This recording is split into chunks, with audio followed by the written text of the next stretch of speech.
Marcos capítulo 10, do 46 ao 52. Marcos 10,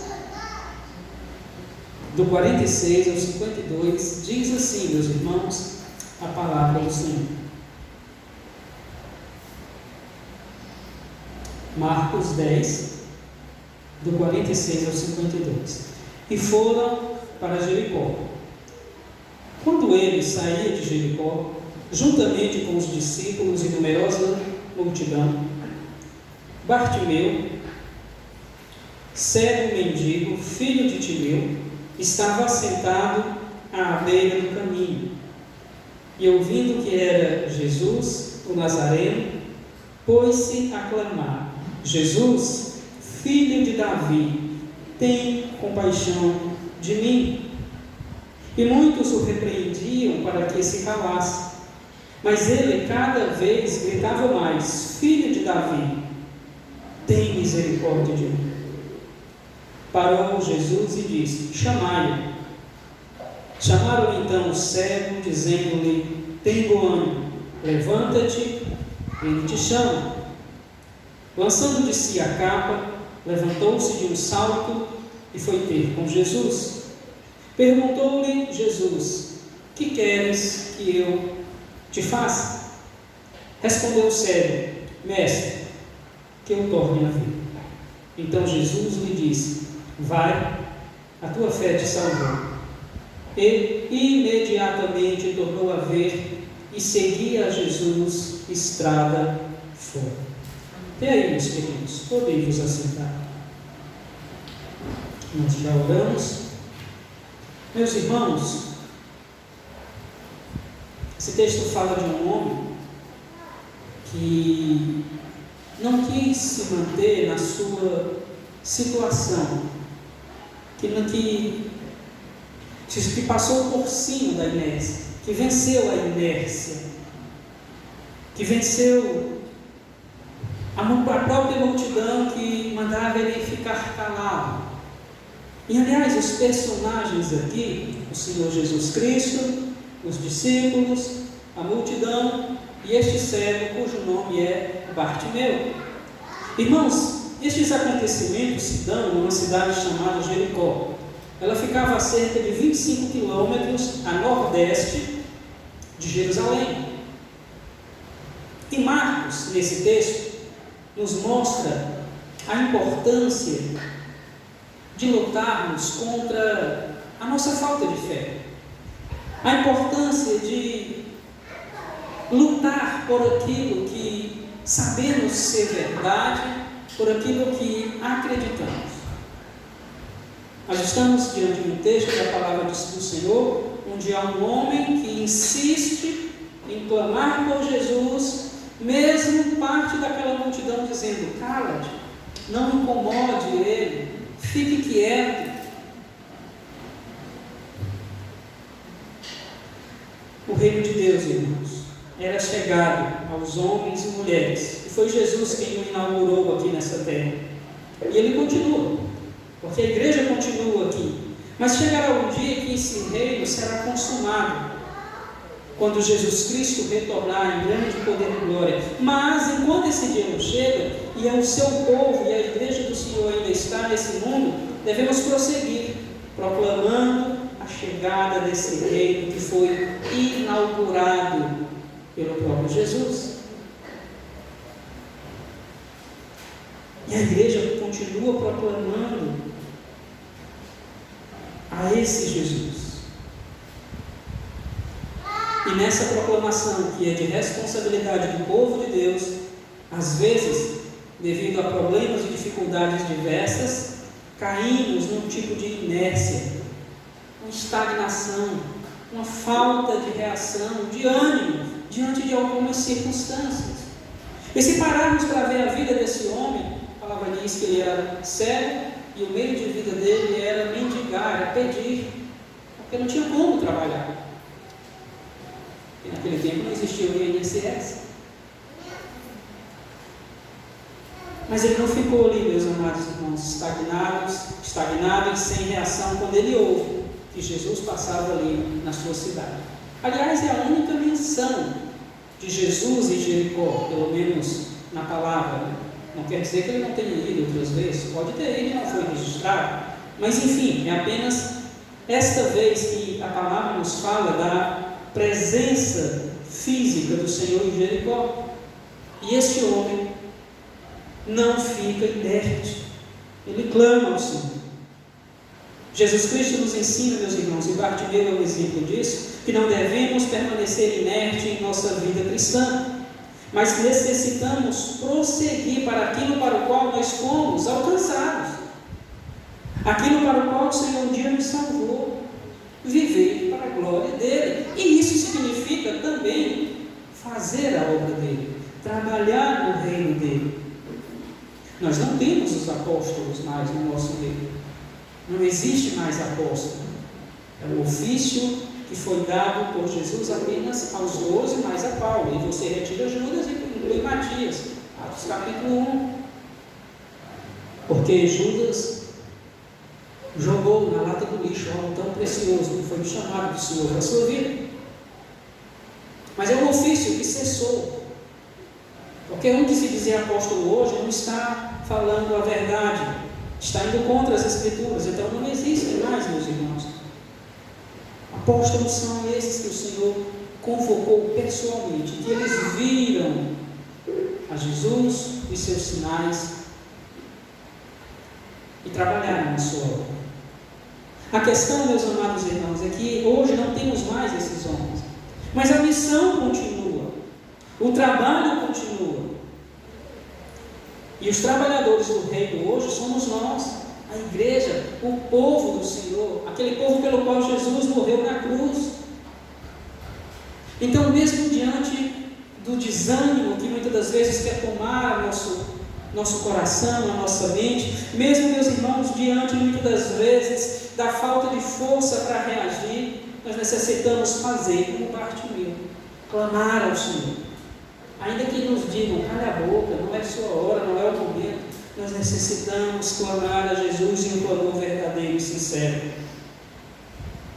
E é o que vai acontecer no texto que nós lemos. Acompanhe o verso 46. E foram para Jericó. Quando ele saía de Jericó, juntamente com os discípulos e numerosa multidão, Bartimeu, cego, mendigo, filho de Timeu, estava sentado à beira do caminho. Jesus Cristo estava em Jericó, meus amados irmãos, e havia ali dois opostos, uma multidão e um homem.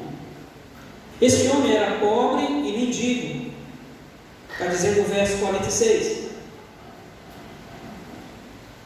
Do outro lado nós temos uma multidão na sua zona de conforto, uma multidão que, movidos pela busca de alguma resolução pessoal, estavam indo atrás de Jesus.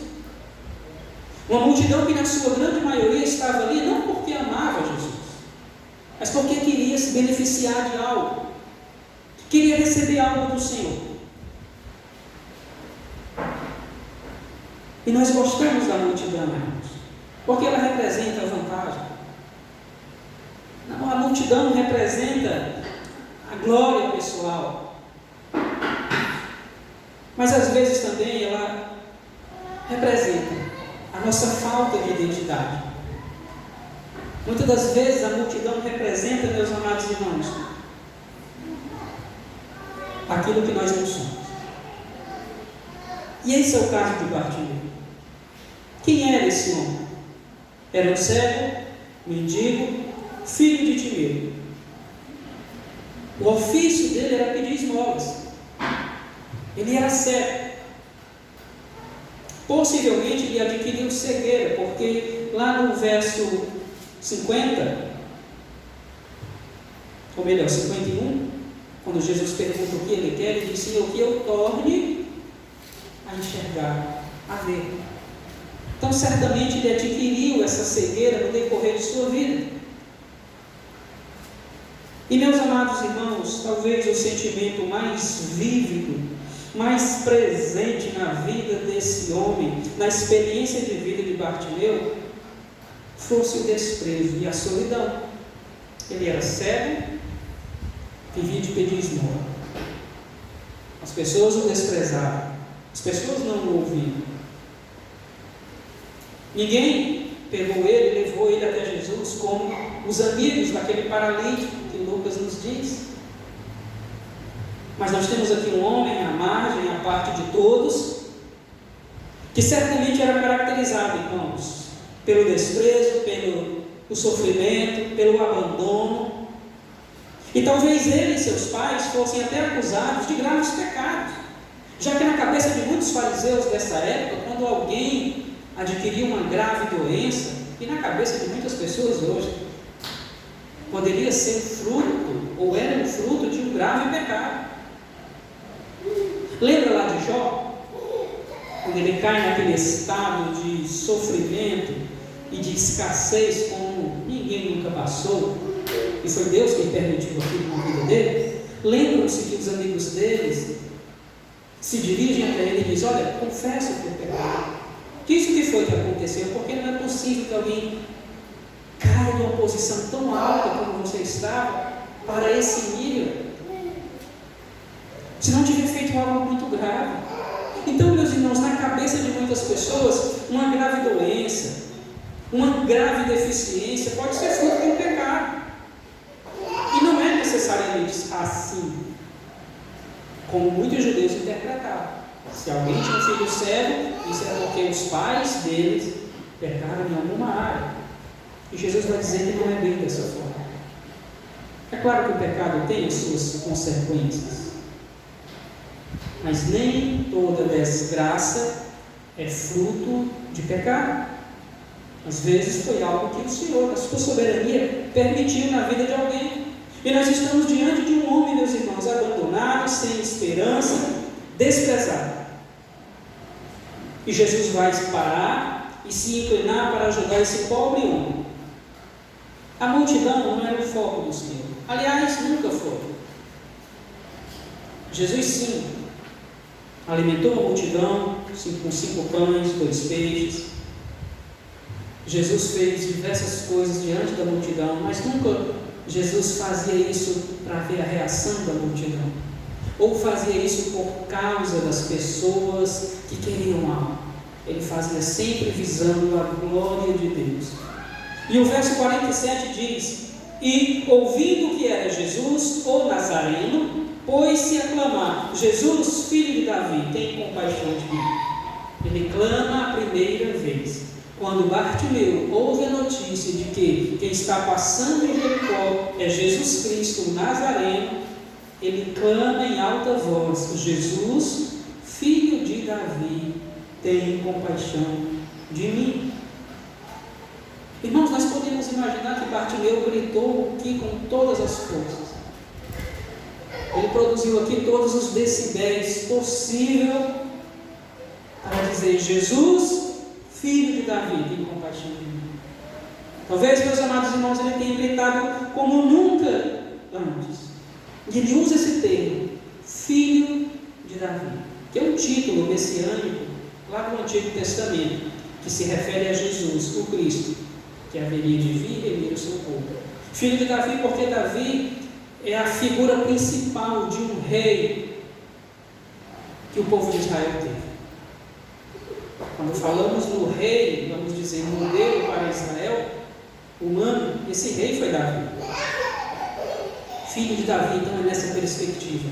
Jesus Cristo, o rei do povo de Deus. E Bartimeu, meus amados irmãos, certamente pensou que aquela oportunidade possivelmente nunca mais se repetisse. Era única. E ele clama por compaixão. Bartimeu não está pedindo bens materiais, irmãos. Bartimeu não está pedindo riquezas, bens. Ele pede: tem compaixão de mim. Jesus, filho de Davi, tem compaixão de mim. Ele fala isso com todas as suas forças. Queridos, isso nos leva a refletir sobre o que nós temos pedido ao Senhor. Qual qual tem sido o nosso clamor diante do nosso Deus? Qual tem sido o motivo das nossas orações, podemos dizer até das nossas lágrimas, diante do Senhor? Tem sido por reconhecer a nossa pecaminosidade, a nossa necessidade de perdão, de arrependimento? Tem sido, meus amados irmãos, pedindo misericórdia do Senhor sobre nossas vidas, como fez aqui Bartimeu, pedindo compaixão, pedindo ajuda no sentido de nos assemelharmos mais e mais com Ele, com Cristo Jesus, o nosso Senhor? Pelo que nós temos clamado?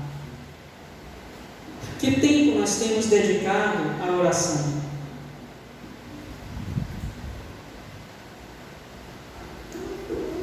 Temos reconhecido nossos pecados, nos arrependido?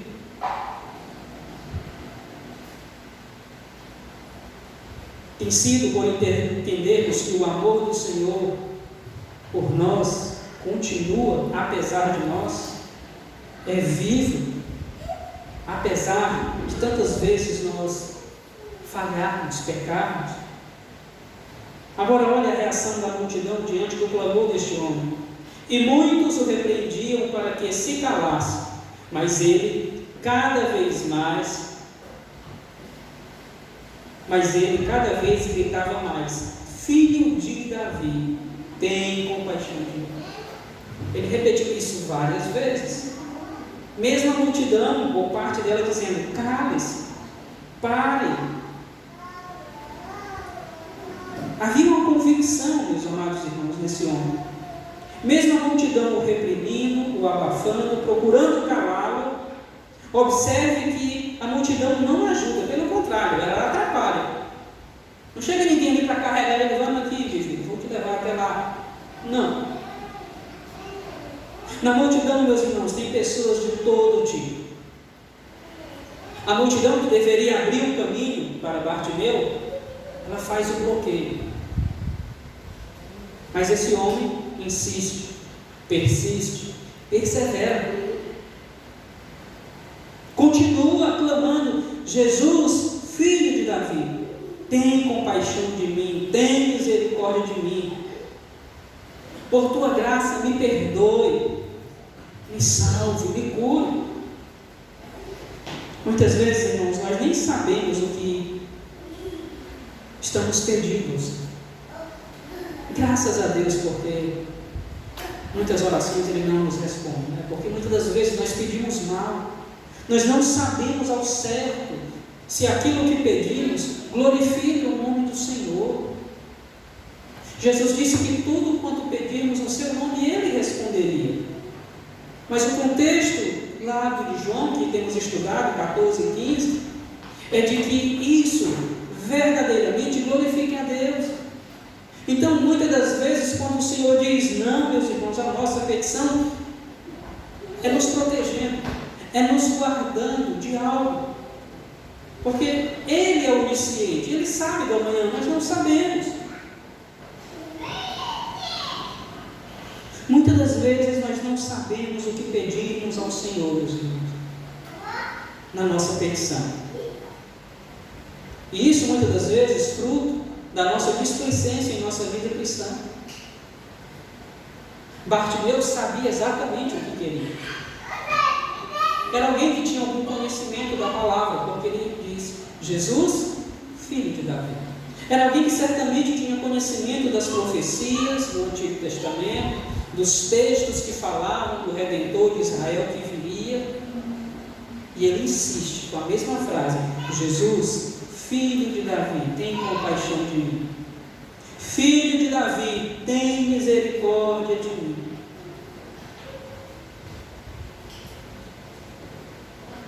O grito dele chega até Jesus.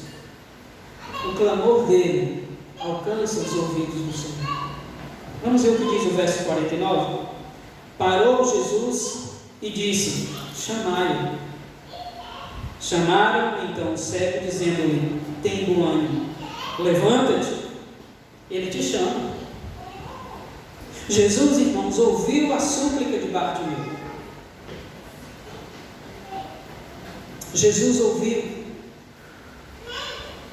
Se a multidão ao redor daquele homem homem não ouviu? O Senhor ouviu. E a pergunta que podemos fazer é: por que Jesus parou e atendeu aquele homem? O que Jesus diz? Chame-lhe, chamai-o.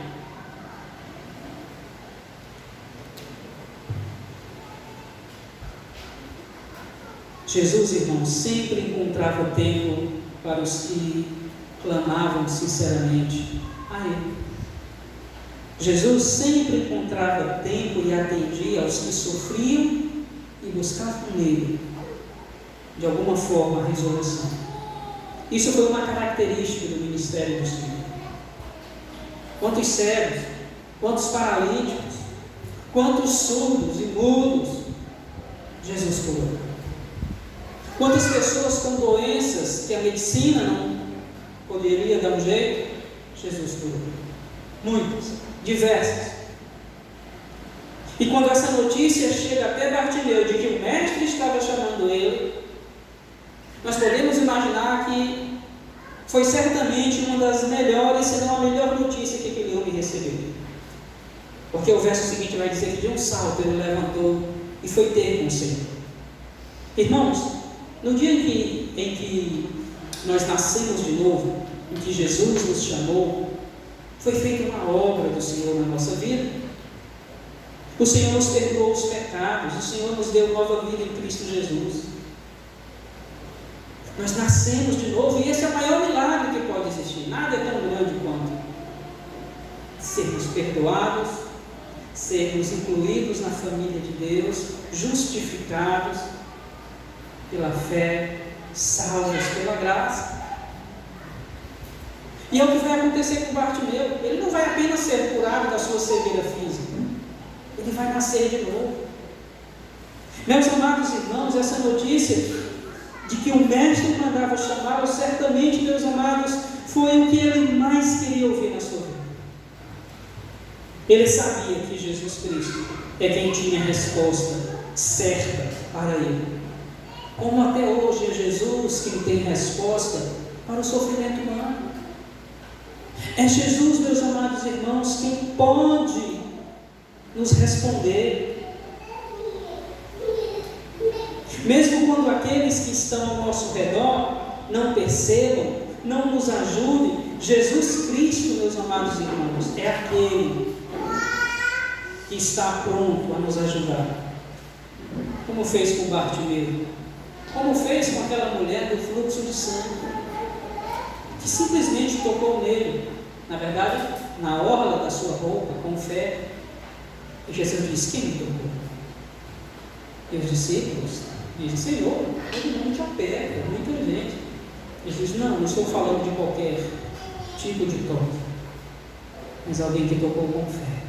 Irmãos, o Senhor continua o mesmo. O Senhor continua dando a sua atenção àqueles que sinceramente lhe buscam, que com o coração contrito buscam nele a resolução de sua situação. E somente ele é quem tem resposta para nós. Veja a atitude de Bartimeu no verso 50. Lançando de si a capa, levantou-se de um salto e foi ter com Jesus. A alegria antes mesmo da cura em si já está na vida de Bartimeu. Ele não se levanta de qualquer forma, de um salto, de uma vez. Então, a alegria de saber que o mestre o atendeu, o ouviu, chegou antes da cura em si, meus amados. Fortalece aquele homem que deu um salto rápido para ir ao encontro do Senhor. Bartimeu foi ouvido por sua sincera insistência em clamar, em rogar a Jesus que o atendesse. Jesus, filho de Davi, tem compaixão de mim, tem misericórdia de mim. Ele insiste nisso, meus irmãos. Ele fala isso várias vezes. E nessa insistência sincera, Jesus o atende. Jesus o ouve.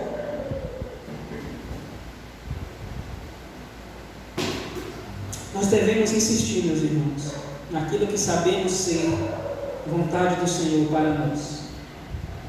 Deus quer que nós oremos? Então você deve insistir na oração. O Senhor quer que eu tenha uma vida de meditação na sua palavra? Insista nisso. O Senhor quer que eu congregue junto com os meus irmãos e preste a Ele culto? Insista nisso. Não espere que o nosso ego, a nossa natureza caída, pecaminosa, ela não vai ter desejo de se ajoelhar e orar ao Senhor. Ela não vai ter desejo de separar um espaço no dia para meditar na palavra. Não, meus irmãos. Porque a nossa natureza carnal, ela busca o engano, o pecado, o ego. O Espírito Santo que habita em nós é quem nos conduz a fazer essas coisas. E como nossa mente já foi renovada nele, não devemos seguir o nosso coração, que é enganoso, mas o entendimento. Ora, se a palavra do Senhor me ensina, eu vou insistir nisso, mesmo o meu ego, a minha carne não querendo. E aí sim a nossa alma se alegra quando meditamos nos princípios, nos preceitos, nos decretos do Senhor. Quando separamos um tempo de oração, meus irmãos, não é nos lembrar de Deus só quando o negócio está feio, quando a situação aperta, quando o sofrimento chega, não. É na bonança, irmãos, que devemos estar diante do Senhor. Em qualquer circunstância, nós devemos ter essa constância na oração, no meditar das Escrituras, no congregar, na vida comum da igreja, como povo, como aquele povo, aquelas pessoas pelas quais Jesus se entregou e morreu naquela cruz e ressuscitou ao terceiro dia. Não espere que esses desejos da oração, da meditação, da congregação venha nascer em seu coração do nada, porque não vai nascer. O nosso ego, meus irmãos, a nossa natureza, ela é caída, ela é pecaminosa. Nós lutamos contra ela todos os dias. Todos os dias. A palavra do Senhor nos diz que se alguém está em Cristo é nova criação ou criatura. Todas as coisas velhas ficaram para trás, tudo se fez novo. E é uma verdade. Porém, nós sabemos por experiência própria que nós lutamos contra a nossa natureza caída. Aprove Deus na sua soberania não nos dá uma nova natureza ainda nesse mundo. Porque é contra ela que nós vamos lutar dia e noite para provar a reciprocidade do amor de Deus, como está lá em Coríntios. Então nós temos uma natureza tendenciosa ao pecado, ao engano, com a qual lutamos todos os dias, para não ceder a ela, mas para que o Espírito transborde na nossa vida, nos dirija. O Espírito Santo vai sempre nos conduzir à palavra, à verdade, a sermos testemunhas de quem é Jesus, a testemunharmos do nosso Senhor. Queridos, nós devemos cultivar essas virtudes. Lembra da inércia? Não fique preso a ela. Mova-se na direção da oração, das Escrituras, da congregação, mas mova-se. Levante-se, como fez aqui Bartimeu, lançando de si a capa, levantou-se de um salto e foi ter com Jesus. A forma deste homem enfrentar a inércia, meus irmãos, na situação em que estava, é vívida em sua ação. Um salto não apenas com as pernas, mas com a alma.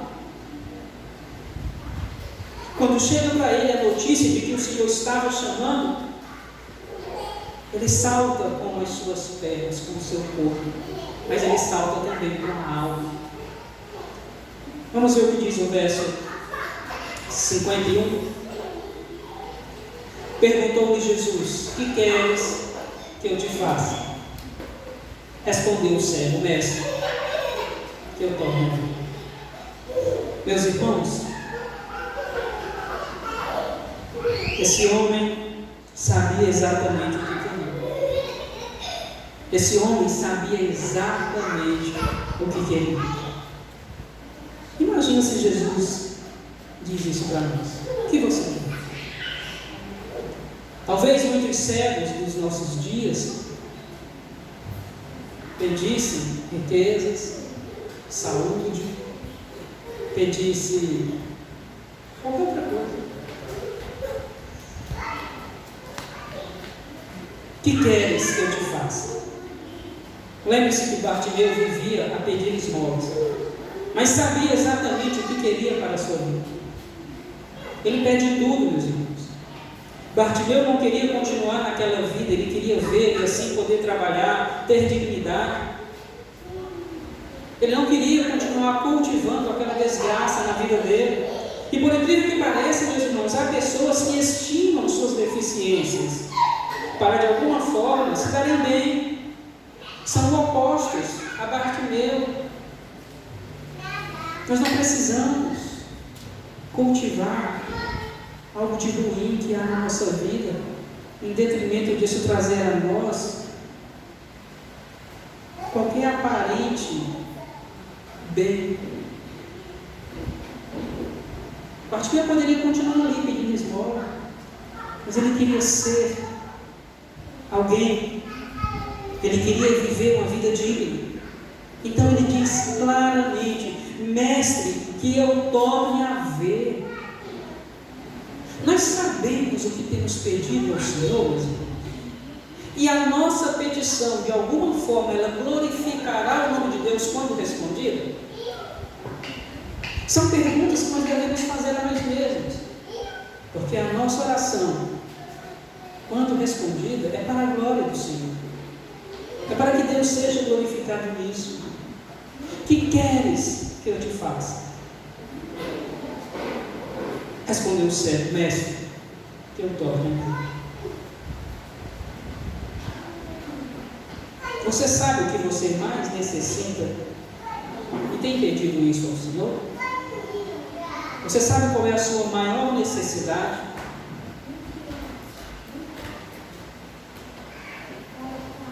Concluído, verso 52, meus irmãos, diz assim: então Jesus lhe disse: vai, a tua fé te salvou. E imediatamente tornou a ver e seguia a Jesus estrada fora.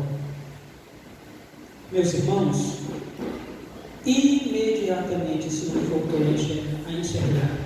E Jesus diz mais: a tua fé te salvou. Jesus não disse que a fé curou aquele homem, mas que ele foi salvo.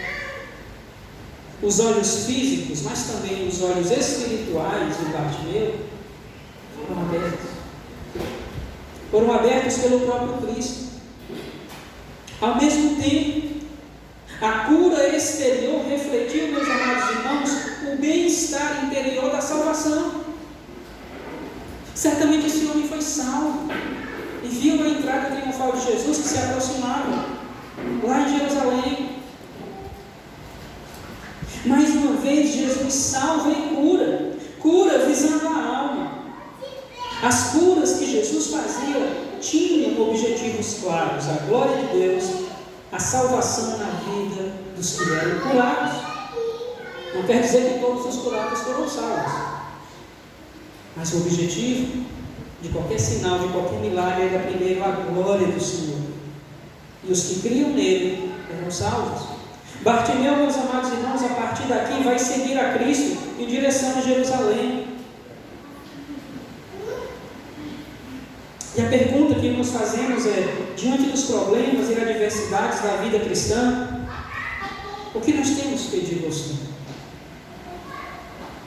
Lembrem-se, queridos, é necessário perseverarmos e não estagnarmos, ou irmos lamentar os problemas, mas sim irmos avante, olhando para o autor e consumador da nossa fé, que é Jesus Cristo. Bartimeu, ele foi curado da cegueira física e espiritual. E é isso que Jesus faz até hoje. Ele salva, ele transforma vidas. Ele fez isso um dia, meus irmãos. Não somos mais o mesmo. Que o Senhor, meus amados, nos ajude a ter o discernimento de entender o que verdadeiramente necessitamos e de, a cada dia, vivermos para a glória dele, lutando contra o nosso ego pecaminoso, nos voltando para o querer e a vontade do Senhor. Amém? Vamos nos pôr de pé, meus irmãos, e vamos orar ao Senhor mais uma vez.